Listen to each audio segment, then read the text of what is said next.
Welcome to the Healthspan Project, a podcast dedicated to helping you learn science and biology that affect longevity and quality of life so you can become more confident, intentional, and proactive about your health. Remember, it's not just about how long you live, but how well you live. I'm your host, Dr. Khan.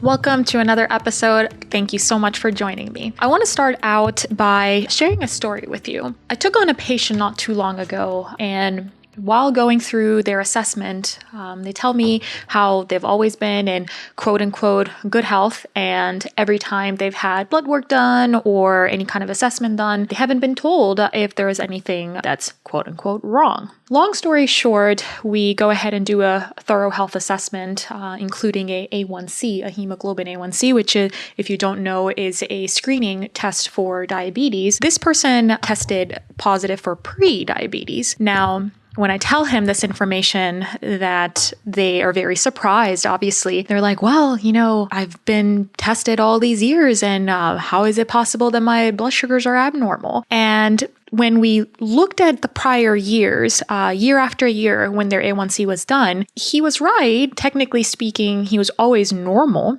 But if you looked at the A1C for each year, you would notice that it was progressively getting higher and higher until miraculously one day it turns red on the lab report. All of this to say is that it's not a one and done thing when it comes to diabetes, meaning a lot is going on prior to that number turning red before you even get into that category of prediabetes or diabetes. The idea is that there's insulin resistance that has been happening for a long time before you get into the zone of prediabetes or diabetes.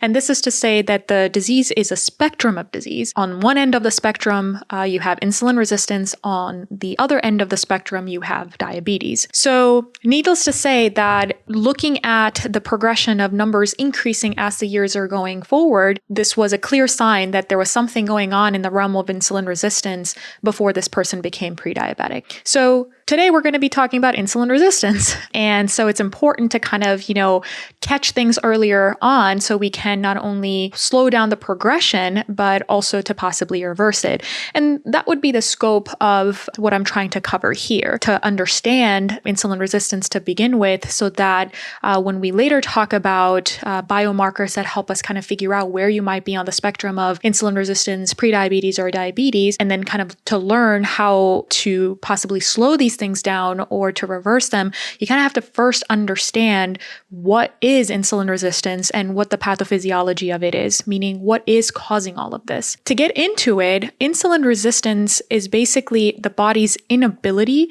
to utilize insulin effectively in order to move blood glucose into the muscle cells. That's pretty much a layman's term of what insulin resistance is. And it starts to occur primarily at the site of the muscle cell, which is important to know because that is where insulin resistance starts. Now, to understand how glucose is used up by our bodies is to understand how the muscle cells utilize blood glucose. What happens is there's three things. First thing your muscle can do is to use oxidative phosphorylation, to use glucose as energy. So this is something where when glucose comes into the muscle cell, it gets broken down into pyruvate, and that metabolite then ends up going into the mitochondria and a Krebs cycle and all that good jazz. And maybe some of this is familiar to you from high school biology. But in any case, that when blood glucose comes in, it gets broken down into pyruvate, that goes into the Krebs cycle, and it's used up as energy because it produces a lot of ATP, that oxidative phosphorylation process. So that's one. The second step is glycolysis.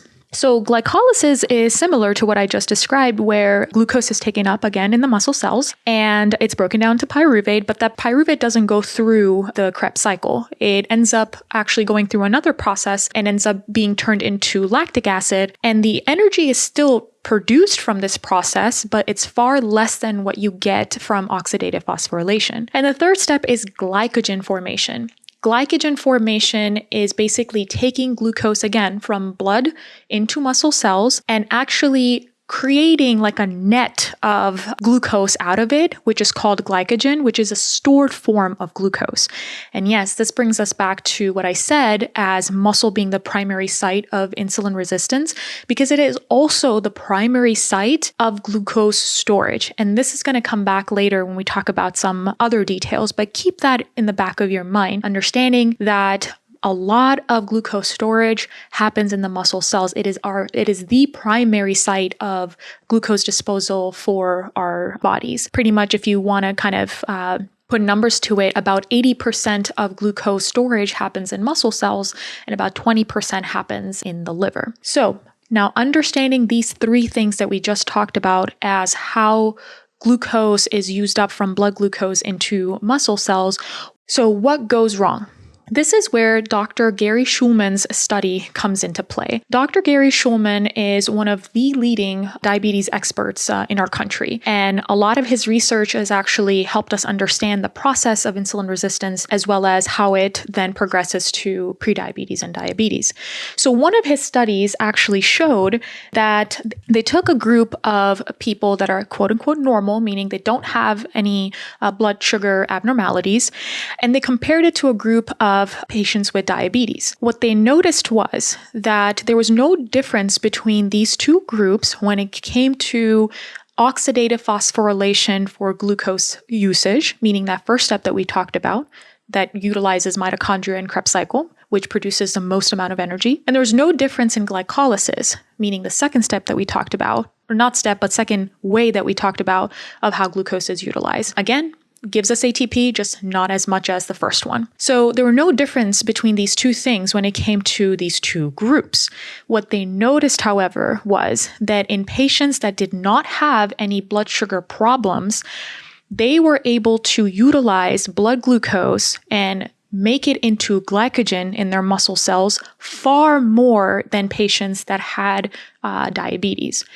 And if you really want to get technical, patients that had diabetes, their glycogen storage was 50% less than the group that did not have diabetes, using the same amount of glucose that was given to them. So that is where the problem was occurring, meaning not being able to dispose of blood glucose into muscle cells for glycogen storage is what the biggest difference was between people that have abnormal blood sugar regulation than people that did not have that problem. So then you want to ask, well, where was the problem in this process then? Well, another Dr. Schulman's study actually helped us figure that out. Another one of his studies showed that the problem was at the GLUT4 transporter level.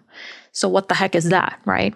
Well, to move back a little bit in our understanding, when insulin tries to move glucose from blood into muscle cells, it first needs to attach to an insulin receptor on the surface of that cell, kind of like a key and lock.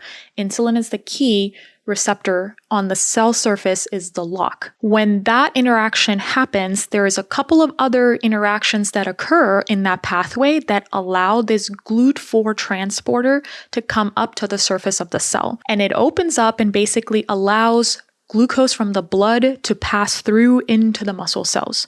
It's kind of like the door that allows the outside glucose to come inside, the outside meaning the blood, the inside meaning the muscle cell. Now, one of his studies showed that that is where the problem was occurring. And what was happening was they noticed that people that had high lipid stores, meaning high fat stores, cholesterol, things of that nature, ended up having a lot more free fatty acids.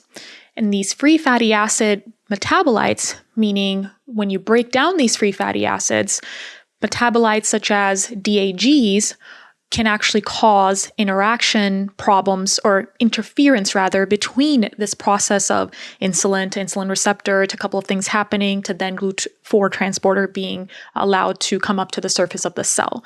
So in essence, higher fat stores were causing an issue between this interaction of insulin and glucose. So needless to say that high lipid stores, high free fatty acids are pretty much toxic to this pathway. And it's important to understand that this is fat overload that we're talking about inside the muscle cell, not the outside, but the inside. And that's the driving force of insulin resistance. So the problem was that when more and more of this fat accumulation was occurring in muscle cells, the harder it was for the blood glucose to get inside the muscle cells.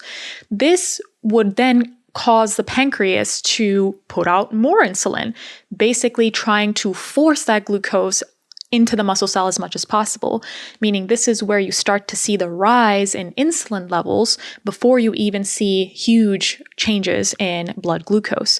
Therefore, hyperinsulinemia, meaning high levels of insulin, are the first indicator that there's some form of insulin resistance going on or some level of insulin resistance going on. So where does the role of carbohydrates come in here? Especially, obviously, carbohydrates that you're taking in your meals. So if you're already having issues with bringing in blood glucose from the blood into the muscle cell, and now you're eating even more carbohydrates, well, it's got to go somewhere, right? Especially if it can't get into the muscle, which is, again, the primary site of blood glucose disposal. Well, it's going into the liver. Now, liver is not as resistant to taking up glucose into its cells, even if it has some fat accumulation in it. Unlike muscle cells, liver cells also have a glucose transporter, but it's called GLUT2 rather than GLUT4. And that transporter does not rely on insulin to activate it. So pretty much all this passive movement of blood sugar can occur into liver cells without depending on insulin. But the problem is that the more and more carbohydrates that you take in, especially in the form of fructose, they start to then get converted into fat, which is called lipogenesis or hepatic lipogenesis. So this is where you start to also accumulate fat in the liver. And we've already learned that high fat stores increase fatty acids, which have metabolites like DAGs, which then go back to the muscle cell and interfere with the whole insulin and glucose process and worsening the insulin resistance issue. And keeping in mind that even though liver is allowing this carbohydrate or these sugars to come into its cells and possibly converting some of it into fat, this then goes on to start the process of fatty liver disease. And I'll cover fatty liver disease in a separate episode. It merits its own discussion, and I don't want to overload you with information on this episode. But that's what ends up happening with high carbohydrate intake, along with what has already been happening as far as high lipid stores are concerned. It basically worsens the picture. So it's a vicious cycle. Basically, you start out with high glucose, which then starts to cause increase in liver fat storage, which increases DAGs because of the free fatty acids, increases fat muscle storage, which ends up causing the disruption in the insulin and glucose pathway, and the cycle goes on and on and on. So that's one mechanism of why insulin resistance happens. Lipids obviously are playing a huge role in it, which is why knowing different types of cholesterol levels in your body are super important. And again, we're going to cover much more of that in a separate episode of cholesterol and lipids all on their own. Having said that, another thing to think about is physical inactivity. Physical inactivity increases body weight, especially when it comes to fat storage, especially when it comes to visceral adipose storage. Visceral adipose is fat around your organs, meaning the fat that you cannot see with naked eye. What we see when we look at overnourished individuals is subcutaneous fat, meaning a person that's visibly overnourished, what you're looking at is the subcutaneous fat, which is the fat underneath the skin. Now, I'm not saying that that's not a bad thing, but compared to visceral adipose tissue is way, way worse than subcutaneous fat. The reason I say that is that you can have somebody that visibly looks like they might be quote unquote normal weight. However, they could have excess amount of visceral adipose tissue, meaning fat around their organs, specifically abdominal organs, and that fat is very inflammatory and causes the same types of disruption that we've talked about earlier in this episode. So physical inactivity obviously increases the chances and increases the likelihood of depositing visceral adipose tissue, which then leads to the same pathways that we talked about. And another thing with physical inactivity is that you don't get to have the benefit of angiogenesis. Angiogenesis, it's a way for your body to create new blood vessels. The more angiogenesis you have, the more pathways then you have to be able to not only provide nutrients to your muscle cells, but also to get rid of those excess free fatty acids and DAGs to try to help you not become so insulin resistant. If you're not very active, you don't get to have as much angiogenesis. So something to keep in mind. Now, other than that, of course, genetics, hormones, and medications play a role in insulin resistance too. Some people are just genetically predisposed to being the person who might develop insulin resistance or prediabetes and diabetes later on. So all the more reason to keep a check on your metabolic health.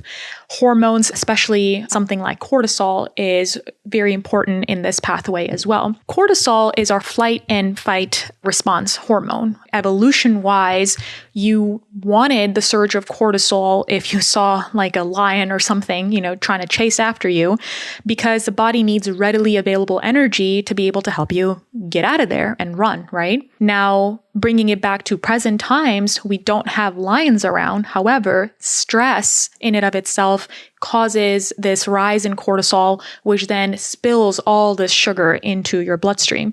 But you're not running away from anything, meaning there's nowhere for that sugar to be utilized or go. So it just stays in your bloodstream, again, causing hyperinsulinemia, and then you know the rest as far as insulin resistance is concerned. Obviously, reducing stress helps in that situation.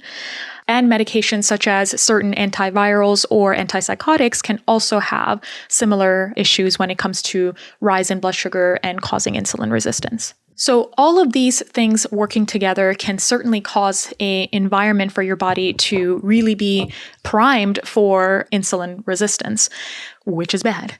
So in order to know, one, are you insulin resistant? Or maybe you're pre-diabetic, or are you already experiencing diabetes? You kind of have to know where you are on that spectrum to do anything about it. Earlier you catch yourself, the better. So there's obviously certain biomarkers that help you understand where you might be on that spectrum. And then there's things that we can do by way of exercise or certain other modalities, or maybe even pharmaceuticals that can be utilized for possible reversal of these conditions, or maybe even slowing them down, or maybe even slowing the progression down so much that you don't have to worry about it in your later decades. So I will be covering which biomarkers are utilized to be able to kind of figure out where you might be on the spectrum, as well as the different modalities to prevent these conditions from happening, or even reversing these conditions if they have already occurred on the next episode. So don't forget to join me on the next episode. We're going to be talking a lot more about this.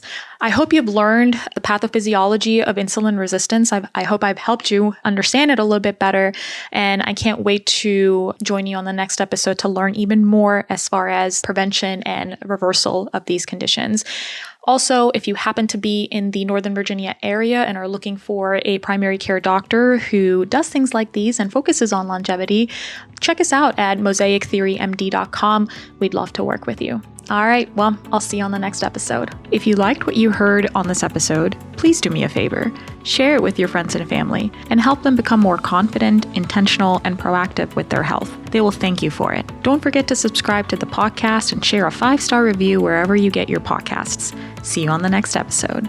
Disclaimer: information shared on this podcast is for education and entertainment purposes only.